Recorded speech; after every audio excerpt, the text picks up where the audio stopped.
નમસ્કાર વાલા વિદ્યાર્થી મિત્રો, હું પરમાર સર આપનું સ્વાગત કરું છું. લાસ્ટ મિનિટ રિવિઝન ગુજકેટ ફિઝિક્સમાં આપનું સ્વાગત છે. આજે આપણે વાત કરવાનું છે ચેપ્ટર નંબર 2. તો ચેપ્ટર નંબર 2 જે છે તમને ખબર છે વિદ્યુત સ્થિતિમાન અને કેપેસિટન્સ વિશે છે. તો સ્ટાર્ટ કરીએ વિદ્યુત સ્થિતિમાન. તો વિદ્યુત સ્થિતિમાન તમને ખ્યાલ જ છે, વિદ્યુત સ્થિતિમાનને કેપિટલ V થી ઓળખવામાં આવે છે. એનો એકમ શું થાય? તો કે એકમ જે છે એ વોલ્ટ થાય છે સર. અને એનું પારિમાણિક સૂત્ર શું થાય? તો કે એનું પારિમાણિક સૂત્ર થાય m1 l2 t-3 a-1. આનું સૂત્ર તો કયો સર? સૂત્ર થાય વોલ્ટેજ બરાબર k q બાય r. કેવી રાશિ છે? તો કે અદિશ રાશિ છે. કેવી રાશિ છે? અદિશ રાશિ. આ સૂત્ર મેં લખ્યું પણ કોના લીધે? તો કે બિંદુવત વિદ્યુત ભાર હોય, ખાસ યાદ રાખજો, બિંદુવત વિદ્યુત ભારને લીધે મળતું વિદ્યુત સ્થિતિમાન k q બાય r. પરંતુ જો પૂછવામાં આવે ડાયપોલના લીધે, તો કે ડાયપોલના લીધે મળતું વિદ્યુત સ્થિતિમાન, બરાબર છે. ડાયપોલના લીધે વિદ્યુત સ્થિતિમાન, તો ફોર્મ્યુલા શું થાય? તો કે Kp cos θ divided by r square. સૂત્ર આપણે સાબિત કર્યું હતું, 4 માર્કની થિયરી પૂછાય છે. V બરાબર Kp cos θ divided by r square.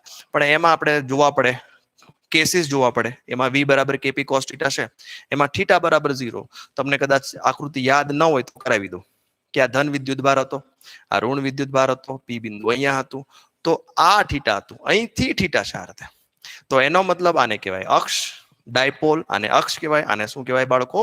વિષુવવૃત્ત કહેવાય. તો θ ઓછો કરતા જાય 0, એનો મતલબ કે θ 0 ને અક્ષ કહેવાય.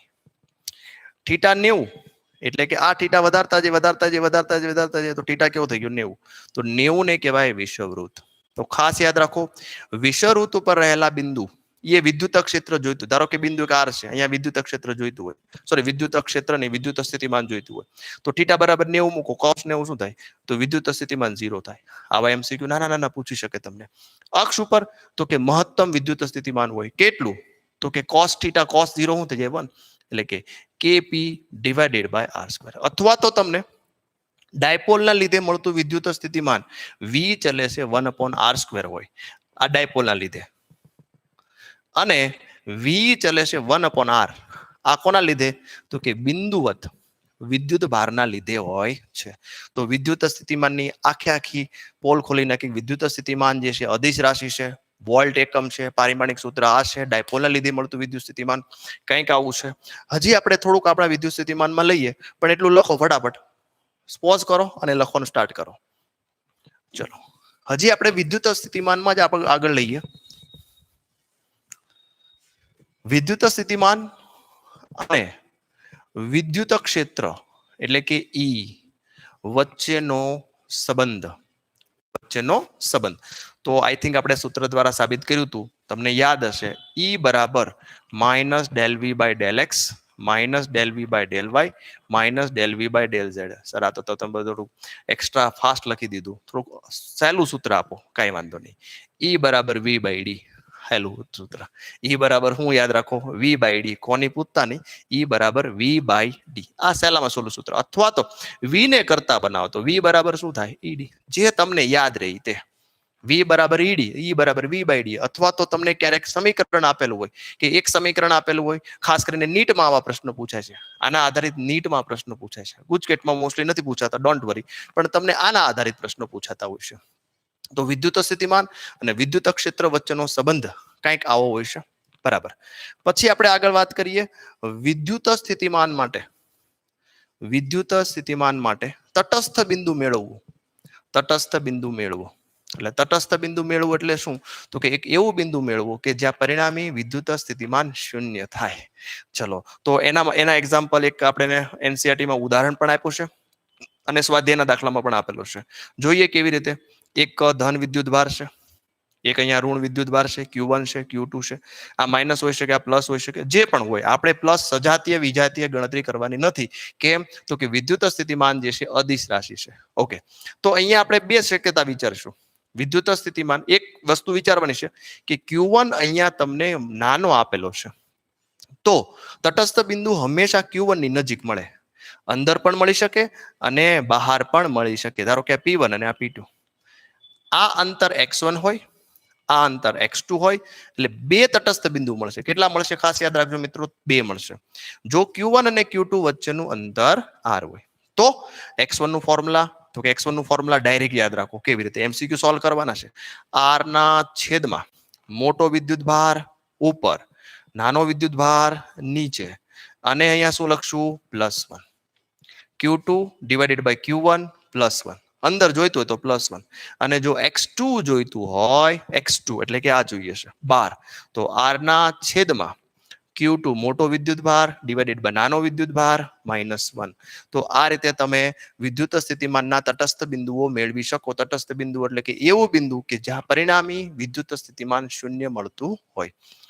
પોઝ કરો, નોટ કરો. ચલો, આ વાત થઈ ગઈ પૂરેપૂરી વિદ્યુત સ્થિતિમાન વિશે. તો વિદ્યુત સ્થિતિમાન પછી ભૌતિક રાશિ આવે છે આ ચેપ્ટરની અંદર, વિદ્યુત સ્થિતિ ઉર્જા. વિદ્યુત સ્થિતિ ઉર્જા. તો વિદ્યુત સ્થિતિ ઉર્જા એટલે કે યુ. તો ખાસ યાદ રાખો, વિદ્યુત સ્થિતિમાન જે છે એક વિદ્યુત ભાર ઉપર આધારિત છે, એટલે કે એક વિદ્યુત ભારથી કોઈ બિંદુએ વિદ્યુત સ્થિતિમાન લાગતું હોય. પણ વિદ્યુત સ્થિતિ ઉર્જા માટે બે વિદ્યુત ભાર જોઈએ. જેમ વિદ્યુત બળ માટે બે વિદ્યુત ભાર જોઈએ, એમ વિદ્યુત સ્થિતિ ઉર્જા માટે પણ બે વિદ્યુત ભાર રિક્વાયરમેન્ટ છે. તો અહીંયા આગળ એક Q1 વિદ્યુત ભાર છે, Q2 વિદ્યુત ભાર છે, બંને વચ્ચેનું અંતર r છે. તો તમને એવું કહેવામાં આવે કે ભાઈ આની ઉર્જા કેટલી ગણતરી કરો. તો આની ઉર્જાનો ફોર્મ્યુલા શું? તો કે U બરાબર કે પહેલો વિદ્યુત ભાર બીજો વિદ્યુત ભાર ડિવાઇડેડ બાય r, કે Q1 Q2 divided by r. પેર જોઈએ. અને એક્ઝામ્પલ કેવા પૂછે? ધારો કે આ ત્રિકોણ છે, અહીંયા Q આપ્યો છે, અહીંયા Q આપ્યો છે, અહીંયા Q આપ્યો છે, અંતર બધામાં હરખા આપ્યા છે. તમને એવું કહેવામાં આવે છે કે ભાઈ આ તંત્રની કુલ સ્થિતિ ઉર્જા કેટલી થાય? તો આપણે શું લેવાનું? તો કે ભાઈ આ એક એટલે U1, આની U2, આની U3. સમજમાં આવ્યું? પણ વિદ્યુત ભાર પણ સમાન છે, અંતર સમાન છે. તો આ બધા U1 U2 U3 સમાન આવશે. તો આપણે લખીએ ભાઈ 3 U જેટલું થશે. 3 U એટલે શું? તો કે કોઈ પણ એક પેરની વાત કરી લ્યો, K Q Q, બંને વચ્ચેનું અંતર r. થઈ ગયું પૂરું. ચોરસ માટે પૂછાય આ રીતે. આપણા ટેક્સ્ટબુકમાં છે Q Q Q અને Q. સ્થિતિ ઉર્જા મેળવો. તો આની સ્થિતિ ઉર્જા તો તમે જો, બાજુ કેટલી છે? ટોટલ 4. ચારે ચાર બાજુ સરખી. તો U1 બરાબર લખીએ 4 K Q Q divided by r. પરંતુ અહીંયા ડાયાગોનલ નથી બનતા. જો અહીંયા આગળ જે છે વિકર્ણો પણ બને છે. તો વિકર્ણો માટે અલગથી ઉર્જા લેવી પડે. બે વિકર્ણો. કેટલા વિકર્ણો? બે. એક વિકર્ણની વાત કરીએ K Q Q, આ r હોય, આ r હોય, તો આ શું થાય? √2r. તો અહીંયા લખવું પડશે √2r. હવે બે નો સરવાળો કરો, U1 અને U2 નો, તો તમને પરિણામી સ્થિતિ ઉર્જા મળી જશે. તો સ્થિતિ ઉર્જાનો ફોર્મ્યુલા યાદ રહેશે, K Q Q divided by r. આનો એકમ તો તમને યાદ જ છે, જૂલ હોય. પારિમાણિક સૂત્ર M1L2 T-2. કારણ કે ઉર્જા જ છે, નવું કઈ નથી. આ થઈ ગઈ વિદ્યુત ઉર્જા. હવે ખાસ કરીને જે MCQ પૂછાય છે એ કેવા પૂછાય છે? આની અંદર વિદ્યુત સ્થિતિમાન અને કાર્યવાળા પૂછાય છે કે ભાઈ કોઈ એક, બરાબર સમજજો, અહીંયા લખું છું, કોઈ એક વિદ્યુત ભારને એક બિંદુથી બીજા બિંદુ સુધી લઈ જવા માટે કરવું પડતું કાર્ય મેળવો. મોસ્ટલી આવા MCQ અવારનવાર એક હોય ને હોય 100%. ગુજકેટની એક્ઝામ આવું હોય ને એવું બને જ નહીં. બરાબર છે?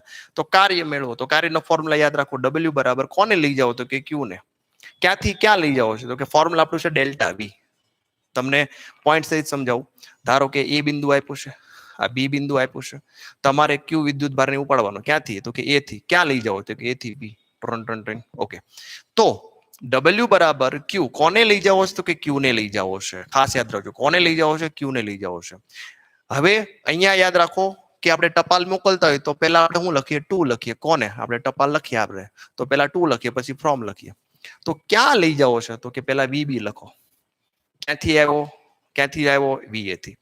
તો બસ આમાં વેલ્યુ મૂકો, આન્સર લાવો. તમને પોટેન્શિયલ A નું આપેલું હોય, પોટેન્શિયલ B નું આપ્યું હોય. જો ન આપ્યું હોય તો તમારે મેળવવું પડે. બાજુમાં વિદ્યુત ભાર હોય, ધારો કે અહીંયા Q1 વિદ્યુત ભાર છે, તો આના લીધે અહીંનું પોટેન્શિયલ મેળવો, એટલે KQ બાય R થી. આના લીધે અહીંનું પોટેન્શિયલ મેળવો, KQ બાય R.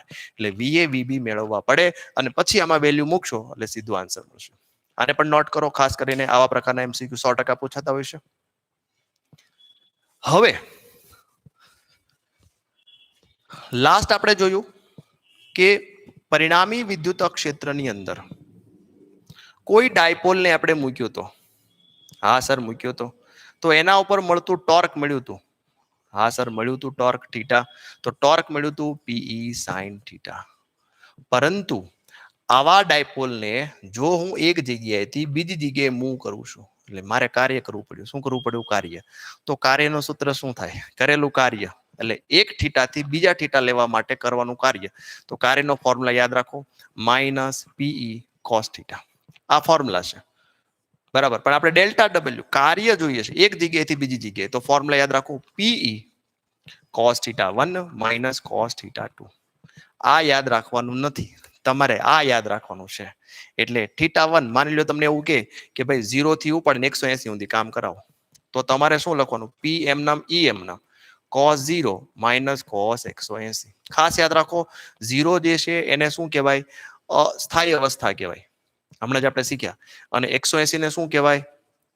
અસ્થાયી અવસ્થા કહેવાય. તો ક્યારેક ક્યારેક આવા પણ પ્રશ્ન પૂછે કે તમારે ક્યાંથી ક્યાં લઈ જવાનો છે, તો ડાયપોલને, તો કે મહત્તમ સ્થાયી અવસ્થામાંથી મહત્તમ અસ્થાયી અવસ્થામાં લઈ જવા માટે કરવું પડતું કાર્ય મેળવું.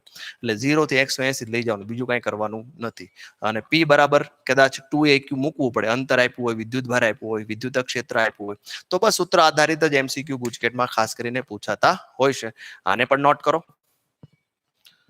હવે વિદ્યુત સ્થિતિમાન અને વિદ્યુત સ્થિતિ ઉર્જા રિલેટેડ બધા જ સૂત્રો પૂરા થઈ ગયા.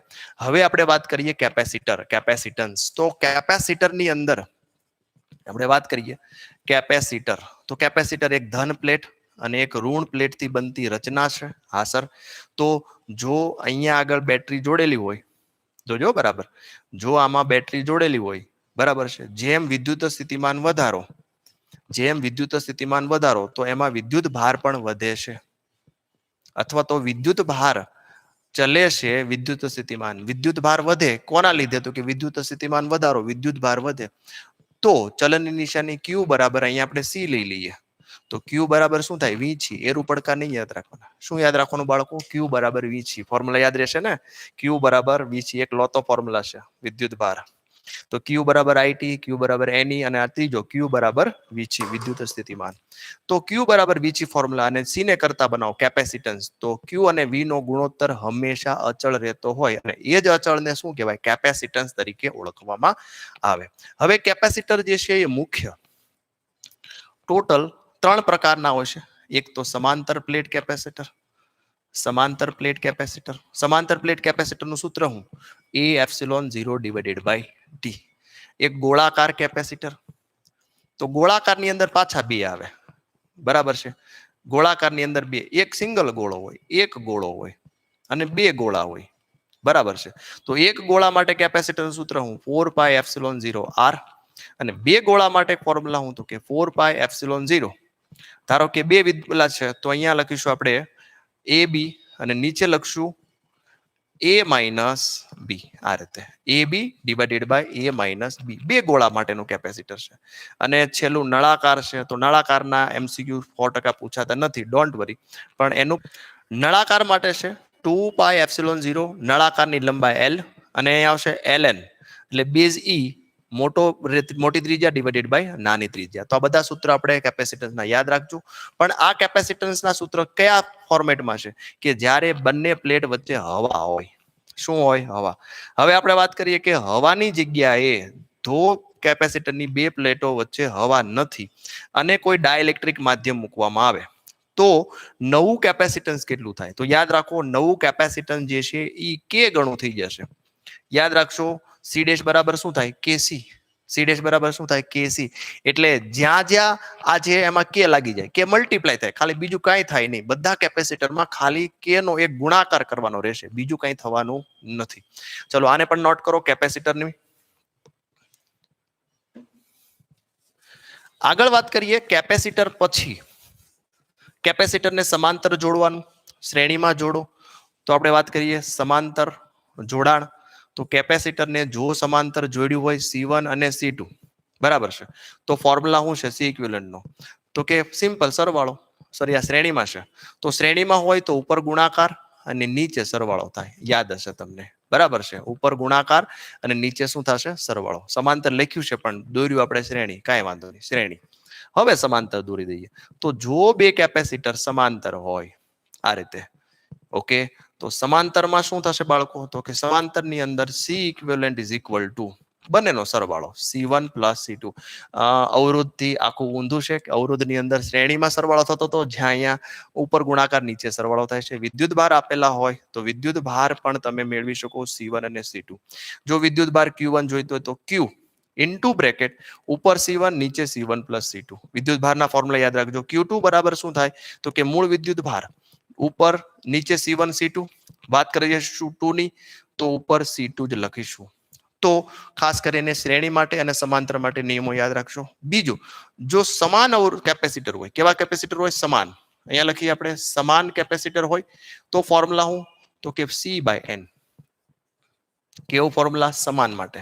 અને આની અંદર સી ઇક્વિવેલન્ટ સમાન માટેનો ફોર્મ્યુલા હું? NC. તો અહીંયા આગળ કેપેસિટન્સ ન્યૂનતમ મળે અને અહીંયા કેપેસિટન્સ કેવું મળે? મહત્તમ. ખાસ યાદ રાખજો. જો કેપેસિટરને તમે સમાંતરમાં જોડો તો મહત્તમ મળે અને શ્રેણીમાં જોડો તો કેપેસિટન્સ કેવું મળશે? ન્યૂનતમ મળશે. આને પણ નોટ કરો. શ્રેણીમાં અને સમાંતર કેપેસિટરની વાર્તા આપણે કરી. ત્યારબાદ વાત કરીએ કેપેસિટરમાં સંગ્રહ થતી ઉર્જા. કેપેસિટરમાં સંગ્રહ થતી ઉર્જા, આના પણ ઘણા બધા સૂત્રો, એક્ઝામ્પલ MCQ પૂછાતા હોય છે. સંગ્રહ થતી ઉર્જા, તો કેપેસિટરમાં સંગ્રહ થતી ઉર્જા એટલે કે ફોર્મ્યુલા યાદ રાખો, Q²/2C અથવા તો હાફ CV² અથવા તો હાફ QE. Total 3 formula. કેટલા ફોર્મ્યુલા છે? 3. અને ઉર્જા ઘનતા સ્મોલ u વાત કરીએ તો 1/2 ε0E². આ પણ યાદ રાખશો. આ ઉર્જા ઘનતા છે, આ ઉર્જા છે, ખાસ યાદ રાખજો. ઉર્જા ઘનતા એટલે કે જૂલ પ્રતિ વોલ્યુમ, જૂલ પ્રતિ કદ, જૂલ પ્રતિ મીટર ક્યુબ આવશે. અને આ શું છે? ઉર્જા છે. તો ઉર્જા Q²/2C, હાફ CV² ને હાફ QE. અને ખાસ કરીને આવા એક MCQ જે છે પૂછાતા હોય છે કે પહેલા કેપેસિટરને શું કરો? તો કે ચાર્જ કરો. બેટરી દ્વારા આને ચાર્જ કરો, આવા કેપેસિટરને. હવે આ કેપેસિટરને બીજા કેપેસિટર સાથે જોડો, એટલે આ C2 સાથે જોડી દીધું. તો હવે વ્યય થતી ઉર્જા મેળવો. તો વ્યય થતી ઉર્જાનું સૂત્ર યાદ રાખો. કેવી રીતે? તો કે હાફ ઉપર ગુણાકાર નીચે સરવાળો અને V1 - V2 હોલ સ્ક્વેર. આ સૂત્ર ડાયરેક્ટ યાદ રાખજો. વ્યય થતી ઉર્જાનું સૂત્ર છે. વ્યય થતી ઉર્જાનું સૂત્ર છે. તો ખાસ કરીને કેપેસિટરમાં સંગ્રહ થતી ઉર્જાના સૂત્ર જે છે આ રીતે પૂછાય છે. બરાબર છે. તો આજનો ક્લાસ આપણે ચેપ્ટર 2 માં અહીંયા પૂરો કરીએ. મોસ્ટલી લગભગ બધા જ સૂત્રો લઈ લીધા છે, છતાં બાકી હોય તો તમે ચેક કરી લેજો. આ લેક્ચરને લાઈક કરો, સાથે ગુજકેટમાં અભ્યાસ કરતા બાળકોને શેર કરો, જેથી બધા જ આ બધા સૂત્રો જે છે એ લાસ્ટ મિનિટમાં રિવિઝન કરી શકે. ટૂંક સમયમાં જ લેક્ચર નંબર 3 મૂકીશ. જો સબસ્ક્રાઇબ નથી કરી તો ચેનલને સબસ્ક્રાઇબ કરો, તમને નોટિફિકેશન મળી જશે. Thank you.